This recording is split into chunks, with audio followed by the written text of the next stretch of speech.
தமிழ்நாட்டுக்கு உரிய நிதி வழங்காமல் மத்திய அரசு மாற்றாந்தாய் மனப்பான்மையுடன் செயல்படுவதாக எடப்பாடி பழனிசாமி குற்றம் சாட்டியிருக்கிறார். தமிழ்நாட்டில் மீண்டும் மின்வெட்டு வரப்போவதாகவும் அவர் எச்சரித்திருக்கிறார்.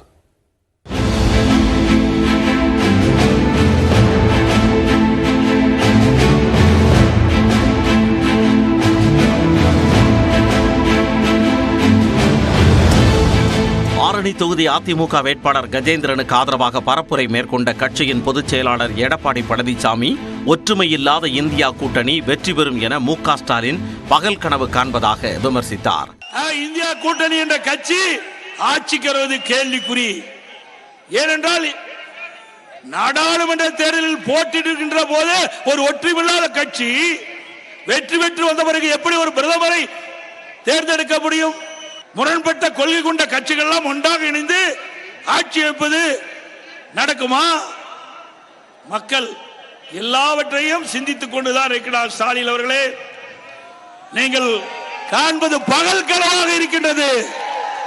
பெட்ரோல் டீசல் மீது அதிக வரி விதித்துள்ள மத்திய அரசு மக்களை வாட்டி வதைப்பதாக குற்றம் சாட்டினார்.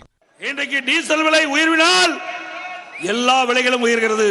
அவள் குறைந்த விலைக்கு கச்சா எண்ணெய் இறக்குமதி செஞ்சு 70% வரி போட்டு இன்றைக்கு மக்களை வாட்டி வதைக்கின்ற அரசாங்கம் மத்திய அரசாங்கம். இதையடுத்து திருவண்ணாமலையில் நடந்த பொதுக்கூட்டத்தில் அதிமுக வேட்பாளர் கலியபெருமாளை ஆதரித்து அதிமுக பொதுச் செயலாளர் எடப்பாடி பரப்புரை மேற்கொண்டார். அப்போது மத்திய அரசு தமிழ்நாட்டிற்கு உரிய நிதி வழங்கவில்லை என சாடினார். மேலும் தமிழ்நாட்டில் மீண்டும் மின்வெட்டு வரப்போவதாகவும் எச்சரித்தார். இன்றைக்கு மத்தியில் ஆட்சி செய்கின்றவர்கள் அவள் ஆட்சி செய்கின்ற மாநிலத்தில் சிறப்பு நிதி கொடுக்கிறாங்க, மற்ற மாநிலத்தில் மாற்றாந்தாய் பிள்ளைகளை போய் பார்க்கிறாங்க.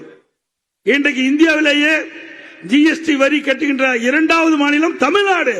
ஆனால் தமிழ்நாட்டுக்கு நிதி கிடையாது. ஆனால் அவர்கள் ஆளுகின்ற மாநிலத்தில் சிறப்பு நிதி லட்சம் கோடியா கொடுக்கிறாங்க. வரி கட்டுறது நாம பலன் அனுப்பிக்குது அந்த ஆளு மத்தியில் ஆளுகின்ற கட்சியினுடைய ஆட்சி இந்தந்த மாநிலத்தில் அங்கெல்லாம் கொடுக்குறாங்க. மீண்டும் இப்ப கரண்ட் கட்டு வரப்போகுது, வரப்போகுது.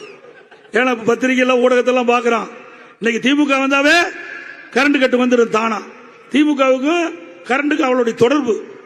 சதுரங்க வேட்டை படத்தில் வருவதைப் போல மக்களின் ஆசையை தூண்டி வெற்றி பெற்று விட்டதாக திமுகவை விமர்சித்த எடப்பாடி பழனிசாமி, தமிழ்நாட்டில் ஊழல் இல்லாத துறைகளே இல்லை என்ற நிலை ஏற்பட்டுள்ளதாக குற்றம் சாட்டினார்.